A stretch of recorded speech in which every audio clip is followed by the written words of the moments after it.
গঙ্গা পানি বন্টন চুক্তি পর্যালোচনা করতে পশ্চিমবঙ্গে গেছেন ইন্দো বাংলাদেশ জয়েন্ট রিভার কমিশনের বাংলাদেশের প্রতিনিধি দল। মঙ্গলবার 4 মার্চ ডয়চে ভেলের এক প্রতিবেদনে এ তথ্য জানানো হয়েছে। প্রতিবেদনে বলা হয়েছে, সোমবার ভারত বাংলাদেশ যৌথ কমিশনের বার্ষিক বৈঠকে অংশ নিতে বাংলাদেশের 7 সদস্যের একটি দল কলকাতা পৌঁছান।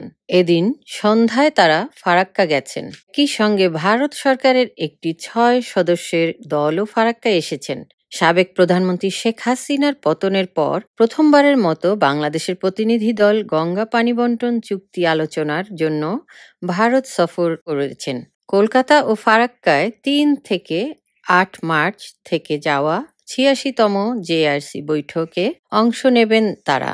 ভারত জানিয়েছে, এটি বিশেষজ্ঞদের বৈঠক। গঙ্গার পরিস্থিতি দেখে পানি বন্টনের সিদ্ধান্ত নেওয়া হবে। এজন্য দুই দেশের প্রতিনিধি দল ফারাক্কা এসেছেন। বিশেষজ্ঞরা মনে করছেন, ফারাক্কা পরিদর্শন এবং 7 মার্চের আলোচনা আগামী বছরের জন্য পানি বন্টন নীতিতে গুরুত্বপূর্ণ ভূমিকা রাখবে।